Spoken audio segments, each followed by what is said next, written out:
or criticism to make changes in your life is not working for most, try this instead.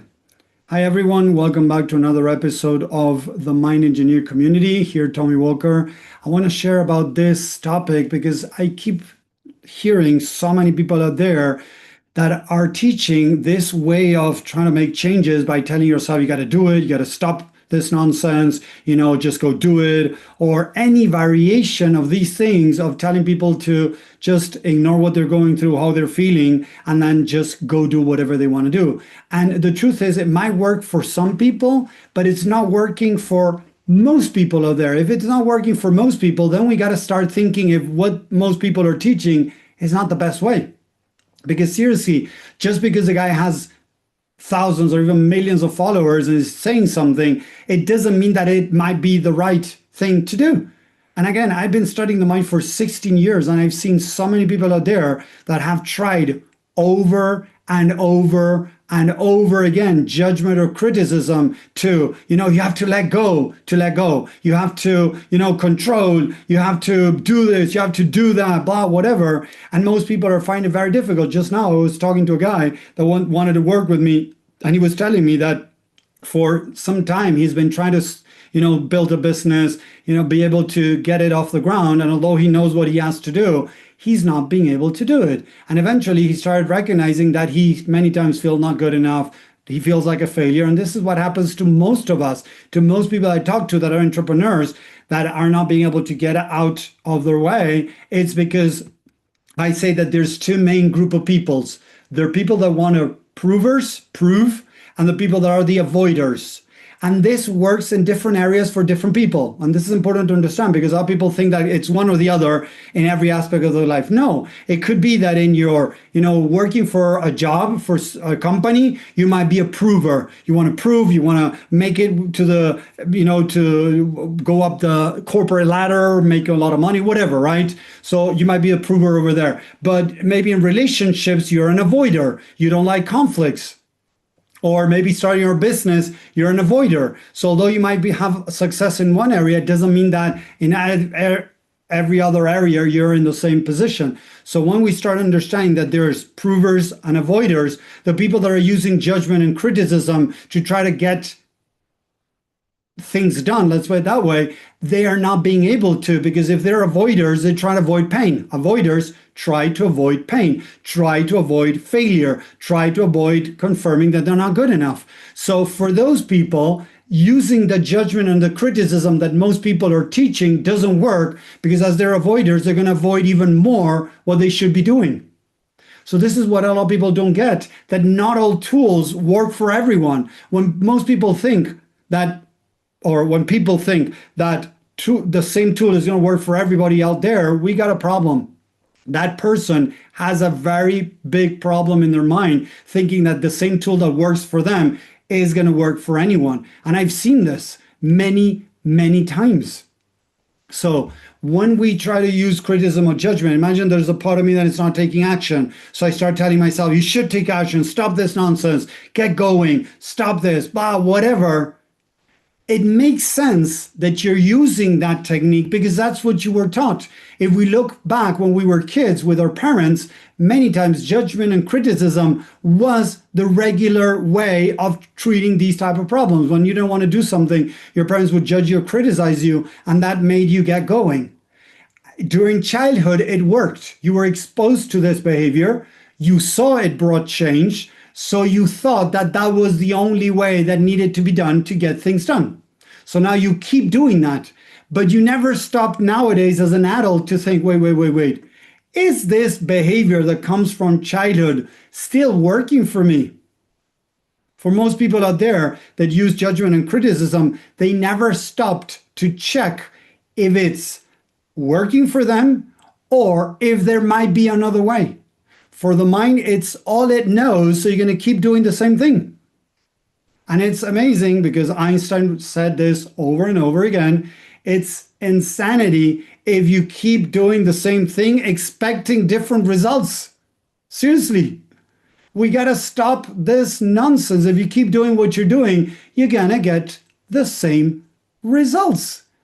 So if you keep trying judgment and criticism, it's not going to change. So what I always share is that, okay, that is an old program that I was taught during childhood that worked back then, but might not be working at this moment. It might have worked in the past, but that doesn't mean it is working at this moment. So let's check. Is it working? Seriously, ask yourself when you judge or criticize yourself for doing or not doing things. Type a 1 in the chat if you judge yourself for things that you should be doing or you're not doing. Or, sorry, you're doing or not doing. There you go. Type a 1 in the chat if this is happening to you, where you judge yourself or criticize yourself when you're doing or not doing things that you should be doing or not doing. Like if you're smoking and you want to stop smoking, you judge yourself to stop smoking. Or if you're not being able to meditate, you judge yourself because you're not meditating and not going to the gym. Or if you are not setting boundaries, you judge yourself for not setting boundaries. But if you're doing it and you're not getting the expected results, it means that maybe that way is an outdated program, an outdated behavior. So first, we need to become conscious of this. Most people are not even conscious of their behaviors. They just go with them because that's all they know. Seriously, I love this. It's like, if imagine learning how to drive, and instead of turning to the left, you were taught to turn to the right again, do 3 rights instead of 1 left. Yes, it is possible to drive that way. You don't want to drive, turning to the left. You can do 3 rights to turn to the left. You can do that. But again, you're in a way losing time. You're using more gas for this. So the truth is, maybe there is a better way. So the idea is to start finding if there is a better way, if there is a different way. So first, validating that what you're doing makes sense because that's what you were taught. Validating what is going on instead of fighting the judgment and the criticism. Because as people listen to this, I've seen it. I've talked to people. They start judging and judging and criticizing the judgment and the criticism. So it would be something like this. Oh, I should stop smoking. So, oh no, I shouldn't tell myself to stop smoking. I have to stop telling myself to stop smoking. It sounds so weird, but this is what most people do. Oh, I gotta stop telling myself to do this. Instead, I want to invite you and say, oh, okay, it makes sense that I'm using this to try to stop judging and criticism. But if I keep judging and criticizing myself, I'm realizing, listen to the words that I'm using. This has a very specific combination of words, program created here. I'm realizing that I'm using judgment and criticism because that's what I was taught and it worked during childhood. I am now learning that, or realizing. You can use, depending on what you're going to say, you can use realizing or you can use learning. In this case, it would be, I am realizing that it's not working as it used to. So I now there comes the learning, another way to do this. What we're doing is we are helping the mind accept a new program by opening the mind. But first, guys, remember, to open the mind for reprogramming, first, we need to validate and accept our emotions. If we keep numbing our emotions, if we keep ignoring our emotions, it's going to make it very difficult to open the mind for the reprogramming. The reprogramming happens when we deal with our emotions.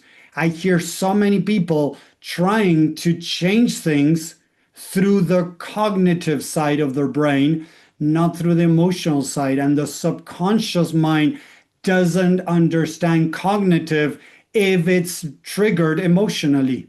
So first we need to deal with our emotions. Once we deal with our emotions, then we can use the cognitive side, that's why emotion intelligence, to start rewiring. But the rewiring won't work if we don't deal with emotions. If I'm angry, if I'm sad because, things are not going my way, or I'm sad because I'm not going to the gym, if I'm angry at myself because I'm not going to the gym, if I try some positivity, some type of new program to override that, it's not going to work because there is sadness in there. So I need to first deal with the sadness. What could the mind be running in the subconscious mind, or consciously or subconsciously? Normally it happens subconsciously. What is the mind running that I might not be aware of, that is bringing this emotional state right now that needs to be dealt to then be able to open the mind to reprogramming? This is the key of the work that I do. You cannot reprogram the mind if you're not dealing with the emotions that are underneath. Okay? So, again, judgment and criticism is creating more of what you don't want. Because when you judge and criticize yourself, you're creating pain. How do you react? And listen to this because it's so basic questions, but people don't realize this. How do you normally react if a loved one, if your partner starts judging or criticizing something that you're doing or not doing? And for most people, they get defensive. So if you get defensive when somebody judges you and criticizes you, you're going to do the same thing. And listen to this. When you do it to yourself, you're going to close your mind and the mind is going to go into defensive mode and it's not going to be open to reprogramming. This is one of the biggest reasons why so many people have tried affirmations, visualizations, positivity, and it's not working because they're not actually dealing with the emotions behind it. They're closing their mind and then they're wondering why it doesn't work. And now they start thinking that they're screw up and that's why it doesn't work. And it's not that. It's like if I teach you the wrong way how to change a tire that is flat, unfortunately, I tell you, jump on the car and from inside the car, try to change the tire. It ain't going to happen. And then you're going to be really angry at yourself because you're not being able to change the tire. But the thing is, I am teaching you the wrong way.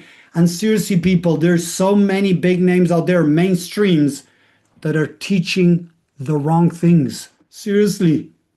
If you've been trying and it doesn't work, it's not because you're not being able to make it work. It is not working because what you've been taught is wrong. Seriously.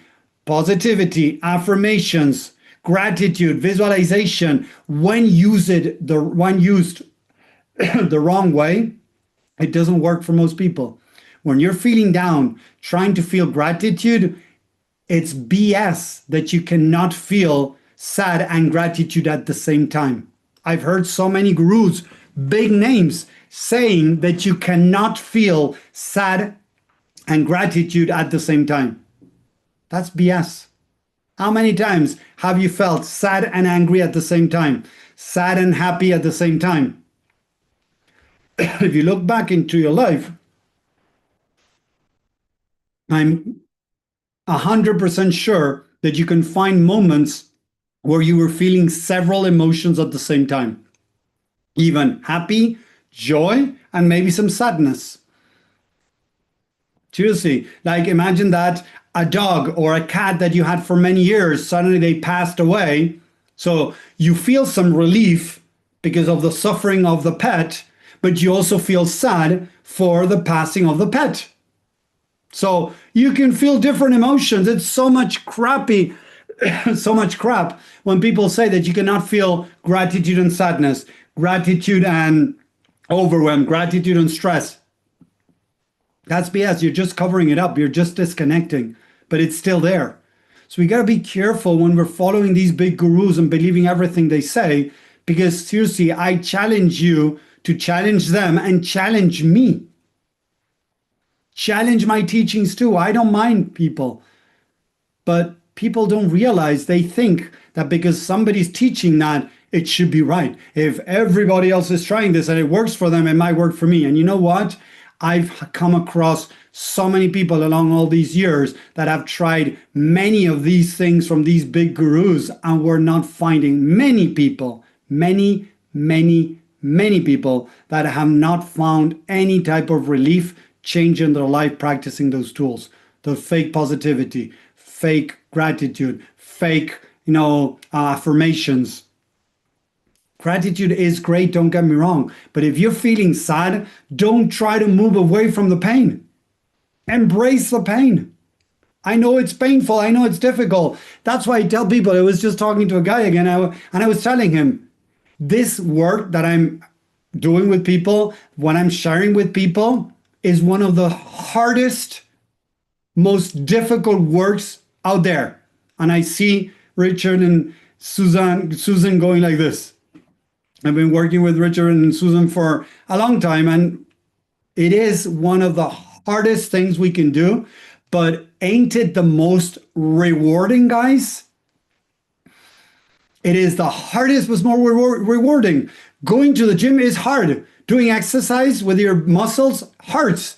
But you start seeing, after a while, you start seeing changes in your body. As you do this work, you're going to start seeing changes in your mind, the way you feel, and the way you behave.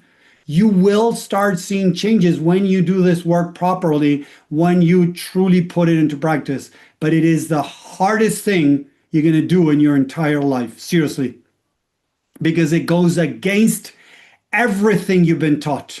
It goes against everything you've been taught. What does that mean? It goes against because I'm teaching you to deal with the emotions. I'm teaching you to embrace the negative emotions.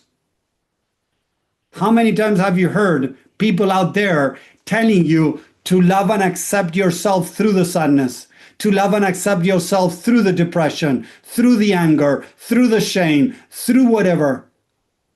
There's not many people teaching these things about loving and accepting the part of you going through that challenge. They're teaching you through the rational side, through the intelligent side, to move away from the pain. And moving away from the pain is not solving the problem. It's creating more problems. That's why you find it so difficult to make changes in your life. So if you want to make changes in your life, stop doing what most people tell you to do. Because judgment and criticism is not working anymore. It's creating more pain. You're getting more stuck. It's going to make it more difficult to get out of there. So if you want to start making changes, please challenge what you've heard, challenge what I'm saying, and I invite you to practice this a little bit. Because again, I've seen amazing changes in my life and the people that I work with applying these tools. So if this makes sense, let me know in the comments what you think about this. If it doesn't make sense, put in the comments too. I would love to read you what you think. What is your experience with this? And if you want to learn more, write the word free on YouTube, on social media, and I'll share a free training where I have more insight and tools to help you start moving forward. This is not an easy path, but it's the most rewarding when you apply it correctly. So if you want to know more, just let me know and I'll share more.